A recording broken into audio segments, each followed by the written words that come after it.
35절부터 44절까지 말씀입니다. 35절에서 44절까지 말씀. 고린도전서 15장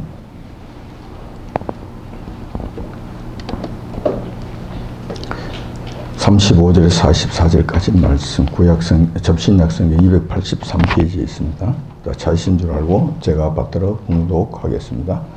누가 묻기를 죽은 자들이 어떻게 다시 삶에 어떠한 몸으로 오느냐 하리니 어리석은 자여 너의 뿌리는 씨가 죽지 않으면 살아나지 못하겠고 또 너의 뿌리는 것은 장래의 형체를 뿌리는 것이 아니요 다만 밀이나 다른 것의 알갱이 뿐이로되 하나님 그 뜻대로 저에게 형체를 주시되 각 종자에게 그 형체를 주시느니라. 육체는 다 같은 육체가 아니니 하나는 사람의 육체요 하나는 짐승의 육체요 하나는 새의 육체요 하나는 물고기의 육체라. 하늘에 속한 형체도 있고 땅에 속한 형체도 있으나 하늘에 속한 자의 영광이 따로 있고 땅에 속한 자의 영광이 따로 있으니 해의 영광도 다르며 달의 영광도 다르며 별의 영광도 다른데 별과 별의 영광이 다르도다. 죽은 자의 부활도 이와 같으니 썩을 것으로 심고 썩지 아니할 것으로 다시 살며 욕된 것으로 심고 영광스러운 것으로 다시 살며 악한 것으로 심고 약한 것으로 심고 강한 것으로 다시 살며 육의 몸으로 심고 신령한 몸으로 다시 사나니 육의 몸이 있은즉 또 신령한 몸이 있느니라. 아멘. 본 말씀을 중심으로 해서 신령한 몸으로 다시 사나니라는 제목으로 말씀을 나누고자 합니다. 세상의 모든 거짓말은 사탄으로부터 시작됩니다. 우리가 다 아는 바입니다. 성경에서 마귀를 거짓의 아비라고 말씀하시기 때문에 이것은 분명한 사실입니다. 반면에 성령님은 거룩한 영이시기 때문에 거짓과 불의와는 결코 함께 하실 수 없는 분이십니다. 뿐만 아니라 여호와께서는 전능하신 분입니다. 그러므로 거짓말을 하실 필요가 없을 뿐만 아니라 거짓말 자체가 성립되지 않습니다. 말씀하신 그대로 반드시 이루어지기 때문에 거짓말 자체가 성립되지 않는다는 거예요. 그래서 논리상으로 볼 때 거짓말을 한다는 것은 자신이 전능자가 아니라는 뜻이며 자기가 말하는 것이 그대로 이루어지지 않기 때문에 전능자가 아니라는 증거입니다. 뿐만 아니라 자신보다 더 큰 자가 있다는 것을 증명하는 셈이 됩니다. 거짓말을 한다는 자체가 그렇다는 거예요. 논리적으로 따라가 보면은 그런 결론에 이르게 된다는 거예요. 좀 어렵게 생각될지 모르겠습니다. 그런데 거짓말이라고 하는 것은 어떤 기준 잣대가 있어야 될 것 아닙니까? 이게 왜 거짓말인가 하는 이 기준이 있어야 된다는 거예요. 그러니까 이 기준을 세우신 분이 있다는 거죠. 내가 거짓말을 한다는 것은 이 기준을 세우신 분이 있어서 그 기준을 세우신 분의 판단에 의해서 이 사람은 거짓말이고 참말이고 된다는 거예요.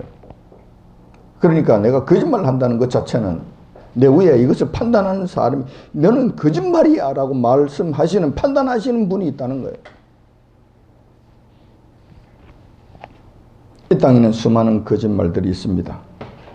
마지막 때가 될수록 진리는 점차 시들해지거나 사라져가는 반면에 거짓말은 기승을 부리고 활개를 칩니다. 사단이 세상 역사 속에서 항상 사람들을 거짓말로 속여왔지만 그 중에서도 거짓말로 혁혁한 성공을 거둔 것이 두 가지가 있습니다. 하나는 이 세상의 전능자에 의해 창조된 것이 아니라 우연히 생겨서 진화의 과정을 거쳐 생겨진 것이라고 주장하는 그 진화론. 첫 번째 거짓말. 다른 하나는 인간을 비롯한 모든 생명체는 죽고 나면 그뿐이라는 것. 이 두 가지 아주 큰 거짓말이고 이 거짓말로 이 사탄은 혁혁한 성공을 거두었습니다. 수많은 이 땅의 백성들을 속이고 대부분의 사람들을 타락의 길로 빠뜨렸으며 지옥 백성을 만들었습니다. 이 두 가지 거짓말. 이 두 가지 거짓말은 아직도 끝난 것이 아니라 수많은 사람들을 여전히 지옥길로 끌고 가는 어마어마한 능력을 가지고 이 세상을 호령하고 있는 과정에 있는 것입니다. 만약 내가 우연히 생겨서 짐승들처럼 진화의 과정을 거쳐 우연히 이 세상에서 살게 되었다면 누가 나의 삶을 의미 있게 여기며 생명을 귀중하게 여겨서 거룩한 삶을 살려고 하겠는가? 만약 내가 우연히 태어나서 살다가 죽으면 짐승처럼 땅에 묻혀서 모든 것이 끝나버린다면 누가 어렵게 살려고 그러고 진실되게 살려고 하겠는가라는 거예요. 그저 하루하루 그때그때마다 짐승처럼 내 욕망이 이끄는 대로 살다가 내 기분 내끼는 대로 살다가 죽으려고 하지 않겠는가? 그러면 끝이니까. 죽으면 끝이니까. 오늘은 사탄의 거짓말에 대해서 영원한 진리의 말씀인 성경은 무엇이라고 말씀하시는지에 대해서 한번 살펴보고 과연 사탄의 말이 맞는지 성경의 가르침이 옳은지 확인해 보되 실질적인 증거를 통해서 살펴봄으로 인해서 부활절을 맞이한 성일날에 함께 은혜를 나누고자 하는 것입니다. 성경 말씀은 오늘 본문 말씀을 통해서 가르쳐 주신 것인데 첫 번째로 우리에게 하신 말씀이 있습니다. 이것은 바로 속지 말라고 말씀하시는 15장 33절에 보시면은 속지 말라 악한 동무들은 선한 행실을 더럽히나니라고 기록되어 있습니다. 첫 번째 우리에게는 속지 말라고 말씀하시는 거예요. 그들은 거짓말하고 있기 때문에 그렇다는 거예요. 그들의 거짓말은 이러합니다. 물론 이 거짓말의 배후에는 사탄이 있는 거죠. 모든 거짓말의 배후에는 사탄이 있습니다. 근데 성경에서 지금 말씀하시면서 속지 말라고 말씀하셨는데 이 속지 말라고 말씀하신 것은 누가 속인다는 거예요. 거짓말 한다는 것이지. 그런데 그것을 지금 성경에서 지금 폭로하시는 거예요. 35절에 보면 이런 거짓말을 한다는 거예요. 이런 거짓말을 하기 때문에 속지 말라고 말씀하시는 거예요. 죽은 자들이 어떻게 다시 살며 어떠한 몸으로 다시 나오느냐라고 한다는 거예요. 이런 거짓말을 한다는 거예요. 이런 거짓말을 한다는 거예요. 인간은 한 번 죽으면 끝이다. 짐승들을 한번 봐라. 죽고 난 다음 뭐가 있느냐. 썩어 끝나버리지 않느냐. 그런 거예요. 또한 죽은 다음에 저 세상에 있다는 것을 누가 봤느냐? 누가 아느냐? 가본 사람이 있느냐? 봤어? 봤냐고? 그러고 우게 된다는 거예요. 자, 이런 거짓말을 한다는 거예요. 그럼 이런 거짓말을 하면은 논리적으로 뒤따라오는 말이 있는데 그것이 바로 이런 거예요. 두 번째로 이제 거짓말이 이제 시작이 되는 것이죠. 첫 번째 거짓말을 토대로 해서 두 번째 거짓말이 이제 성립이 되는 겁니다. 32절에 있는 말씀이 32절에 죽은 자가 다시 살지 못할 것이면 내가 내일 죽을 터이니 먹고 마시자. 이렇게 하지 않겠느냐라는 거예요. 당연한 귀결이죠. 당연한 귀결. 인생은 일장춘몽인데 노세 젊어서 노세가 자연스럽게 이어지게 되는 거예요. 이러한 현상들은 사도 바울 당시부터 지금부터 2000년 전부터 그런 풍조가 만연하고 있었다. 그런 풍조는 그 당시 고린도 교회 내까지 들어와서 또아리를 틀고 있었고 성도들을 지옥의 구렁텅이로 끌고 가려고 했다라는 거예요. 그렇게 했다는 거예요. 그래서 악한 동무라고 이야기합니다. 여기서 악한 동무라고 하는 것은 악에 물든 이웃들, 가깝게는 같은 교인들, 가까운 친구들, 또한 가까운 친족들 전부 다 해당이 될 겁니다. 이런 악에 물든 이웃들은 이런 풍조에 의해서 선한 행실을 더럽힌다는 거예요. 다시 말해서 선한 삶을 살려고 하지 않고 아무렇게나 악한 일도 스스럼없이 행한다는 거예요. 막 산다는 것이죠.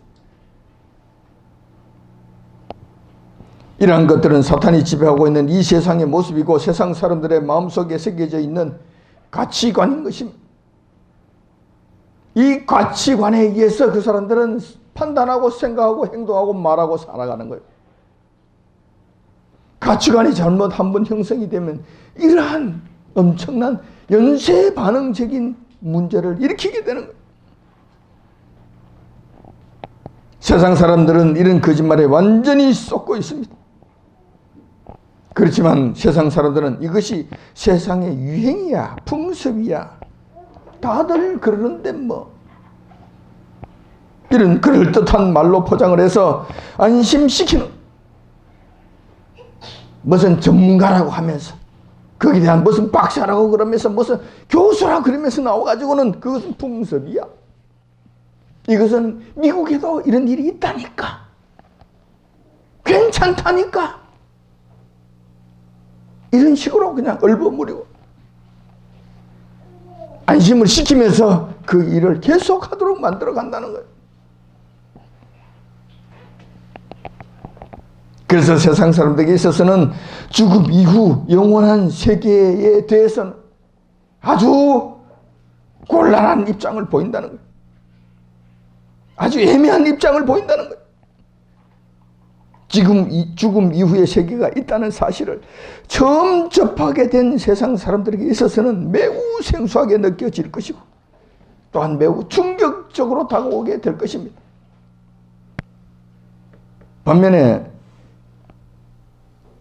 세상 사람들 중에서 죽음 이후의 세계를 알면서도 세상과 더불어 악을 즐기며 살던 자들에게는 지금 이후의 세계가 있다는 이 진실을 강조하면 강조할수록 들으면 들을수록 그들은 불편하게 될 것입니다. 괴롭게 될 거예요. 고통스럽게 될 거라는 거예요.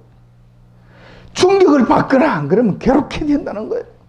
진실을 접하게 되었을 때 그렇다는 거예요. 세상 사람들이 이런 식으로 살고 있다는 거예요. 이렇게 쏟고 있다는 거예요. 쏟고 있다는 거예요. 그러니까 성경은 우리에게 쏟지 말라고 말씀하시는 거예요. 이거 전부 다 거짓말에 쏟아서 가는 길이니까 그렇게 하지 말라고.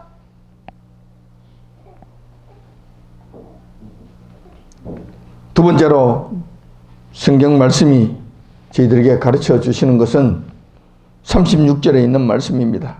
어리석은 자여라고 말씀하시는 거예요. 자, 어리석은 자여라고 말씀하시면서 그것이 왜 거짓말인지, 왜 썩은 것인지 이걸 지금 증명해 가는 거예요. 증거를 보이면서, 확실한 증거를 보이면서 왜 그것이 잘못된 것이고 그것이 왜 거짓말인가, 너희들이 왜 썩고 있는 것인가를 확정해 보여 주시는 거예요. 세상에서의 이 거짓말 내세는 없다라는데 여기에 대해서 성경은 어리석은 자라고 분명하게 지적하십니다. 그들이 어리석은 자가 되는 것은 사탄의 거짓말에 옴팍 속아서 죽는 길로 가기 때문에 그렇다는 거예요. 역설적이기도 하지만은 사탄에게 쏟기 쉬운 자가 어떤 자들인지 아십니까? 옴팍 속아서 완전히 죽음의 길로 가는 이런 자들이 어떤 자들인 줄 아십니까? 이 역설적이에요. 참 역설적이에요. 사탄의 밥이 되는 자들은 이 땅에서 지식인이라고 자처하는 자들입니다. 소위 나름대로 잘난 자들이며 마음 많이 배운 자들이며 기득권 세력이며 가진 자들입니다. 이들은 특징이 있는데 마음이 가난하지 않다는 것. 그래서 진리의 말씀에 귀를 기울이려고 하지 않는다는 거예요. 나는 부족한 것이 없어. 헛소리 하지 마. 나는 내 마음대로 살 거야. 내가 가르쳐 준 대로, 내가 판단한 대로 내가 주인이 되어서 내가 살 거야. 옆에서 건드리지 마. 나는 내란 말이야. 이런 거예요. 이런 사람들은 정말 똑똑한 것. 그리고 사실상 공부도 많이 했어요. 배우기도 많이 했어요. 머리도 좋아요. 가진 것도 많아요. 상당히 괜찮은 사람이에요. 그런데 역설적이게도 이런 사람들은 사탄의 밥이 된다는 거예요. 그냥 사탄이 봤을 때는 이거는 막 아주 자기 밥이에요. 밥. 엄팍 쏟는다는 거예요. 자, 그렇다면 죽음 이후에 우리 몸은 어떻게 될 것인가? 어떻게 되는 것인가? 죽음 이후에 있는가 없는가? 성경에서 가르쳐 주시는 것은 이런 것입니다. 죽음 다음에도 부활이 있으며 그때는 새로운 생명을 얻게 된다는 사실입니다. 이것은 거짓말이 아니라 진리의 말씀이라는 거예요. 반드시 그렇게 되는 진리의 말씀이라는 거예요. 그래서 사도 바울은 성도들과 세상 사람들이 알기 쉽게 이 땅에 있는 현상들을 예를 들어서 설명을 해 주십니다. 정말 그렇다는 것을 증거를 들이대면서 설명을 해 주시는 거예요. 자, 그 첫 번째 증거가 이런 거예요. 식물을 보면 알 수 있다는 거예요. 식물에는 씨가 있고 그 씨에 따른 식물의 형체가 있다는 거예요. 자, 여러분들이 보시는 바와 같이 여기에 난이 있어요. 이 난이 이렇게 자라기까지는 씨가 있다는 거예요. 이 씨에서부터 이 난이 된다는 거예요. 근데 이 씨를 보면은 이 난을 생각할 수 있느냐는 거예요. 씨는 씨지. 이 씨가 이렇게 될 것이다. 우리가 어떻게 아느냐 이거예요. 근데 씨를 심어서 그것이 썩어서 커서 꽃을 피우면 그때 가서야 이것을 안다는 거예요. 아, 이렇게 되네. 이렇게 된다는 거예요. 근데 씨만 보고는 씨만 보면서 우리가 떠든다는 거예요. 이 씨가 뭐가 이게 이런 꽃이 된다는 거예요. 이 씨가 뭐 어떻게 이렇게 이쁜 꽃이 된다는 거야. 그리고 떠들어 된다는 거예요. 웃기는 소리 하지 마. 이런다는 거죠. 씨를 보면 전혀 그런 형체가 안 보이지. 다 컸을 때 아름다운 그 형체가 안 보인다는 거. 그렇지만 요 하나님께서 그 씨 안에 아름다운 형체를 그 안에 심어 놓으셨다는 거예요. 이걸 보면 모르겠냐는 거예요. 우리는 식물의 씨만 보고서는 그 식물의 고유한 형체를 알 수 없습니다. 아름다운 꽃을 볼 수가 없는 거예요. 그러나 반드시 그 씨는 땅에 심겨져야 하고 그 씨가 썩어져야만 그 형체를 입는 그런 과정을 거쳐야 한다는 겁니다. 만약 그 씨가 죽지 않으면 고유 형태로 살아나지 못한다는 거예요. 씨가 그대로 있으면은 생명이 나타나지 않지요. 그 자체의 고유의 형태인 이런 형태로 나타나지 않지요. 반드시 그 씨는 썩어져야 된다는 거예요. 땅 속에 심겨지고 썩어져야 된다는 거예요. 그것이 없어져야 이런 것으로 다시 나타나게 된다는 거예요. 이와 같이 사람들에게도 식물의 씨에 해당하는 것이 있다는 거예요. 15장 38절에 그 기록이 되어 있지 않아요? 이렇게 만약에 그 씨가 죽지 않으면 고유의 형태로 살아나지 못한다는 것인데, 이러한 법칙은 하나님께서 세우신 법칙입니다. 정하신 원칙이에요. 38절에 그 말씀이 기록되어 있는데, 하나님께서 그 뜻대로 저에게 형체를 주시되 각 종자에게 형체를 주시는니라. 어떤 것은 이런 꽃으로, 어떤 것은 저런 꽃으로, 어떤 것은 해바라기 같은 이런 모습으로, 어떤 것은 저런 모습으로 각각의 형태대로 그 씨 안에 형체를 심어 주셨다라는, 형체를 그 안에 보존해 주셨다. 근데 그 씨는 반드시 썩는다는 이 과정을 거쳐서야만 이런 형태로 새로 나타나게 된다는 거예요. 이와 같이 사람들에게도 식물의 씨에 해당하는 것이 있고, 씨가 썩어서 죽고 나면 나타나게 되는 고유의 형태가 있는 것처럼 그렇게 된다는 거예요. 인간에게도 죽고 난 다음 새로운 형체가 있다는 거예요. 우리에게 그게 우리가 지금 이 땅에 사는 우리가 식물에 의할 것 같으면 씨에 해당이 된다는 거예요. 씨에 해당돼. 그런데 이 몸에 이 하나님께서 이 꽃과 같은 이 본래의 형체를 숨겨 두셨던과 심어 두셨던과 같이 우리 몸속에도 그러한 영광스러운 본래의 형체를 우리 안에 지금 숨겨 놓으셨다는, 심어 놓으셨다는 거예요. 그 안에 있다는 거예요.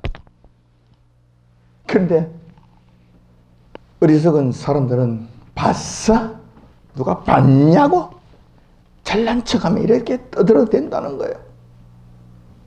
그런데 이러한 현상을 통해서 알 수 있는데 이것이 바로 42절에 그 말씀이 있습니다. 죽은 자의 부활도 이와 같으니 썩을 것으로 심고 썩지 아니할 것으로 다시 살며,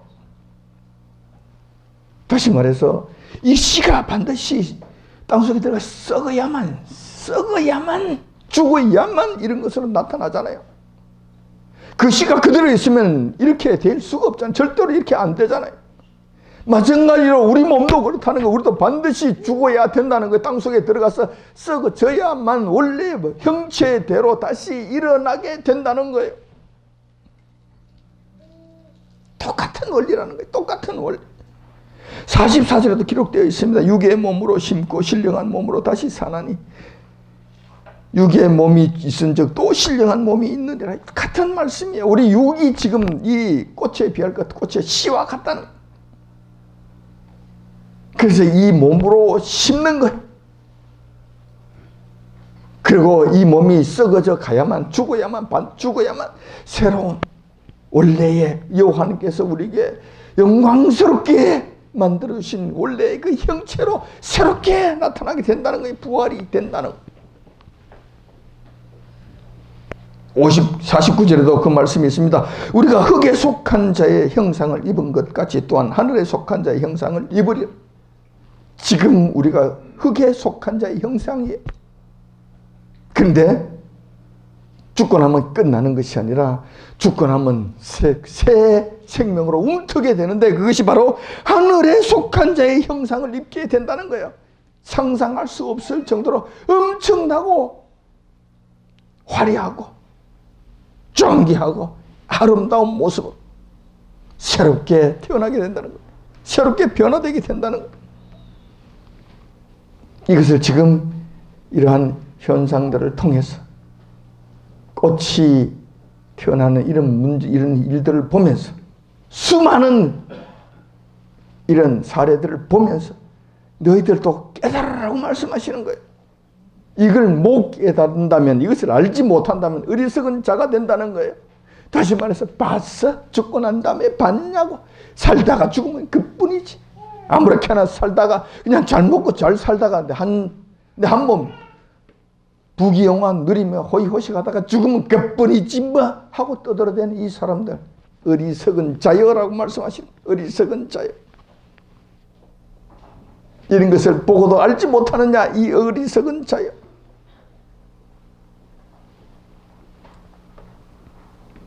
사실이 그러하다면 우리 몸은 언제 어떻게 이렇게 변화되는가? 언제 어떻게 변화되는가? 이 부분은 비밀입니다. 보라, 내가 너희에게 비밀을 말하노니 라고 말씀하시면서 이 말씀에 대해서 쭉 설명해 주십니다.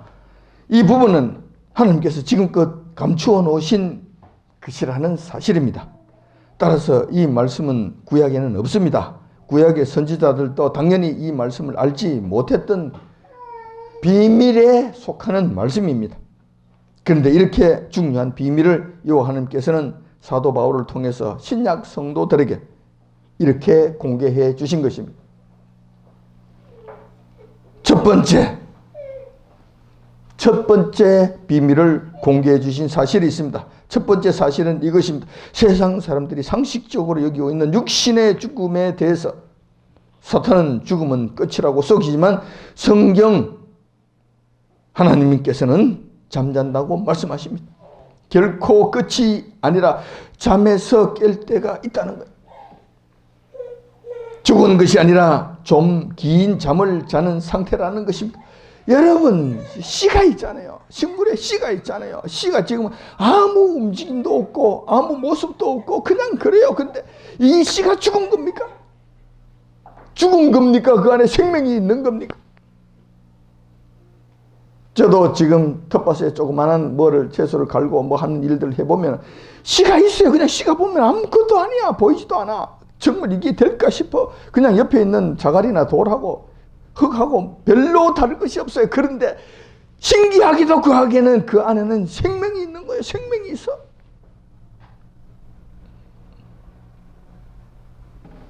우리도 마찬가지인 거예요. 우리가 이 생명이 죽음이라는 이 과정을 거쳐서 땅속에 들어가면은 이제 끝이네. 끝이가 아니라 그 안에 생명이 있다는 거예요. 생명이. 영원한 생명이 우리 안에 숨어 있다는 거예요. 이게 비밀이라는 거예요. 비밀. 첫 번째 비밀이라는 거예요. 그래서 땅속에 들어가는 것을 죽었다고 이야기하는 것이 아니라 잠잔다고 이야기하는 거예요. 다시 말해서 씨가 발화될 때까지만 그게 잠시 머물러 있는 거예요. 우리가 다시 태어날 때까지, 다시 부활될 때까지 잠시 그 안에 있는 거예요. 숨지키고 있는 거예요. 예수님께서 죽은 나사로의 무덤에 가셨을 때도 이렇게 말씀하십니다. 마르다는 죽은 지 나흘이 되어서 냄새가 나나이다 라고 했지만 우리 주님께서는 우리 친구 나사로가 잔다고 말씀하신 바 있습니다. 성도들에게 있어서 죽음은 죽음이 아닙니다. 잠자는 것입니다. 잠자는 거예요. 좀 긴 잠을 자는 거예요. 좀 긴 잠을 자는 거예요. 두 번째 비밀을 공개한 사실이 있습니다. 두 번째 사실은 죽은 것이라는 자고 있다면 깨어날 때가 있다는 사실입니다. 반드시 깨어날 때가 있다는 사실이에요. 영원히 잠자는 것을 끝나버린다면 무슨 의미가 있겠습니까? 잠자는 것이나 죽는 것이나 그게 그거지. 근데 그렇지 않다는 거예요. 반드시 깰 때가 있다는 거예요. 근데 언제 깨어났냐 하면은 마지막 나팔을 불 때 살아난다는 사실이에요. 이게 두 번째 비밀입니다. 마지막 나팔을 불 때 다시 살아나게 된다는 거예요. 잠에서 깬다는 거예요. 세상 사람들에게는 마지막 나팔이 여전히 감추어진 비밀에 속한 사실입니다. 그렇지만 우리 성도들에게는 공개된 말씀입니다. 마지막 나팔이 무엇인지는 우리가 다 알고 있는 사실입니다.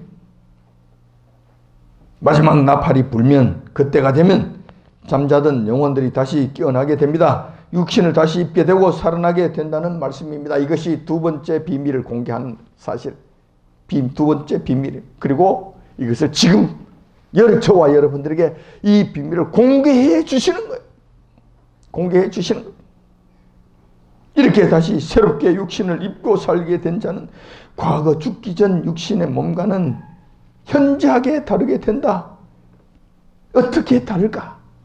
전에 있던 몸하고 새롭게 된 몸하고 차이가 있다는 거예요. 같은 사람인데도 차이가 있다. 씨가 같은 씨의 열매고 같은 씨지만 그 씨하고 이거하고는 엄연한 차이가 있는 것처럼 차이가 있다는 거예요. 어떤 차이가 있는가? 세 번째 비밀.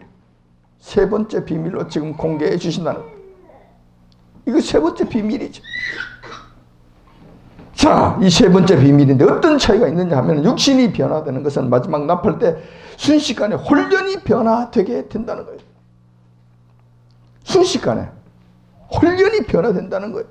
천천히 조금씩 진화를 하는 것처럼 이렇게 변하는 것이 아니라 한 번에 단번에 순식간에 변화된다는 거예요. 잠자는 기간은 좀 길지 모르지만 좀 긴 잠을 자는지 모르지만 그때가 돼서 변화를 일으킬 때는 순식간에 단번에 한 번에 나팔 불 때에 나팔 소리에 의해서 순식간에 변화가 되어버린다는 거예요. 자, 이것도 비밀이고 홀연히 순식간에 변화가 된다면 과거 어떤 차이가 있느냐? 자, 이것도 또 비밀이 되겠죠. 어떤 차이가 있느냐? 첫 번째로는 썩을 몸이 불갑을 썩지 아니할 몸으로 변한다는 거예요. 다시는 죽지 아니할 몸으로 변하게 된다는 약속의 말씀인 거예요. 과거의 몸하고 새로 변화된 몸, 이 몸은 어떤 차이가 있느냐? 첫 번째는 죽지 않는다는 거예요. 다시는 죽지 않는다는 거예요. 어떠한 일이 있어도 죽는 일이 없다는 거예요. 그럼 논리적으로 생각할 때, 논리적으로 봤을 때 이 사람은 병들지 않는다는 거예요. 아프지 않는다는 거예요. 몸이 쇠하지 않는다는 거예요. 몸이 늙지 않는다는 것을 의미합니다. 왜냐하면 병이 든다는 것, 몸이 늙어간다는 것은 죽음을 향해 가는 과정을 의미하는 거거든요. 죽지 않는다면 그런 과정이 없다는 거예요.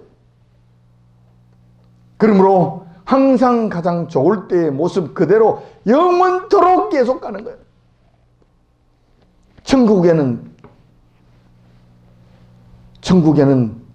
이 땅에 있는 것도 있고 없는 것도 있습니다. 천국에 없는 것, 분명히 없는 것 하나, 확실하게 제가 여러분들에게 말씀드릴 수 있는 것 한 가지가 있습니다. 천국에는 이건 없어요. 확실하게 말씀드릴 수 있는 한 가지 있습니다. 천국에는 화장품이 없습니다. 화장품이 필요가 없어요. 왜냐하면 최고, 가장 좋으니까, 가장 아름다우니까, 각자가 그 분야에서 최고의 아름다운 모습으로 나타나니까 화장품이 필요가 없는 거예요. 자, 이것이 첫 번째. 그 다음 사망에 쏘는 것이 사라지게 된다는 거예요. 어떤 사람의 몸을 쏴서 죽이는 독화살 같은 것이 있는데, 이것이 뭐냐? 사람을 반드시 죽이는 그 독화살, 쏘기만 쏘면 반드시 죽는 그 독화살이 지금 있는 거예요. 우리가 살고 있는 이 세상 속에서는 있는 거예요. 그것이 오늘 본문에서 말씀하시는 거예요. 그것이 바로 죄라는 거예요. 이 죄라는 것은 독화살인데, 한 번 맞으면 살아날 사람이 아무도 없는 거예요. 다 죽는 거예요. 그런데 그때가 되면, 그 세상이 되면 이 독화살이 없다는 거예요. 죄가 없다는 거예요. 죄가 영원히 끝이 나버린 거예요. 천국에서 없는 것, 천국에 반드시 없는 것, 확신할 수 있는 것. 두 번째, 죄는 말할 것도 없고 죄라는 단어가 없습니다. 하늘나라에 가면 죄라는 단어 자체가 없습니다. 왜냐하면 죄가 뭔지 모르기 때문에. 죄라는 단어가 있을 수가 없습니다. 죄라는 개념이 없기 때문에 죄라는 단어가 없습니다. 그런 세상이 된다는 거예요. 자, 그 죄 문제가 우리 주 예수 그리스도로 말미암아 완전 해결되었기 때문에 우리가 더 이상 죽음에 이르게 될 이유가 없다는 것입니다. 할렐루야. 할렐루야. 할렐루야. 그래서 56절에는 이렇게 기록되어 있습니다. 56절에 보면 사망에 쏘는 것은 죄요, 죄의 권능은 율법이라. 다시 말해서 율법이 없으면 죄가 정해지지 않지요. 죄가 없으면 죽음이 없게 된다는 거예요. 이 모든 문제들을 우리 주님께서 다 해결해 주셨다는 거예요. 이러한 몸이 된다.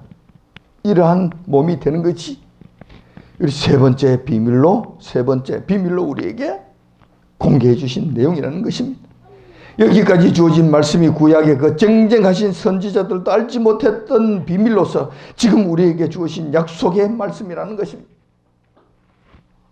오늘은 2000년 전 예수님께서 십자가에 죽으신 후 3일 만에 부활하신 날입니다. 예수님께서 친히 이 땅에 죽음을 몰아내시고 승리의 날이 되셨기 때문에 성도들에게는 성탄절 못지않게 중요하고 즐거운 날입니다. 하지만 지금 우리 대한민국과 미국을 비롯한 세계가 돌아가는 모습을 볼 때 즐거워할 수 없는 지경이 되었습니다. 비정상이 정상이 된 참으로 이상한 시대에 우리가 살고 있는 것입니다. 하지만 우리는 세상 사람들처럼 체념하면서 살지 않습니다. 우리에게는 하늘의 소망이 있고 부활의 약속이 있기 때문에 그렇습니다. 그렇다면 어떻게 해야 하나? 어떻게 살아야 할까? 부활, 새로운 몸, 영원한 몸, 영화로운 몸 되어 있으니까 그냥 이제는 대충 살아도 되지 않나? 또 이렇게 빠지면 또 오른쪽 극단으로 또 빠지는 게 되는 거예요. 자, 이렇게 하면 또 안 된다는 거예요. 세상 사람들처럼 사탄의 거대한 거짓말에 속아서 그뿐이니 먹고 마시자, 죽으면 그뿐이니 먹고 마시자, 이렇게 하면서 살 것인가? 이 비슷한 모습으로 살 것인가? 죽고 나면 그뿐이니 먹고 마시자. 똑같은 원리로 죽고 나면 새로운 몸이 된다고 그러니 먹고 마시자, 이렇게 할 것인가? 그럴 수 없다는 것이죠. 절대 그럴 수 없다는 것. 성경은 우리에게 이렇게 말씀하시면서 경고하고 있는 것입니다. 33절에서 34절에 있는 말씀이 바로 이런 말씀입니다.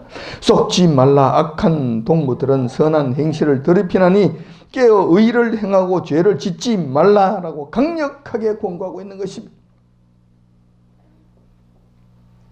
그런 우리의 존귀한 몸이기 때문에 이 땅에서도 그런 존귀한 모습으로 살아가야 된다. 그래야 마땅한 것이 아니냐라고 저희들에게 가르치고 있는 것입니다. 모쪼록 즐거워할 수 없는 이상한 부활절이지만 마음만큼은 부활의 소망과 확신을 가지고 주님 오시는 그날까지 의를 행함으로 심판의 부활이 아닌 생명의 부활로 새롭게 태어나시기를 바랍니다.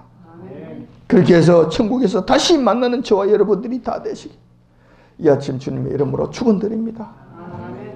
기도하겠습니다.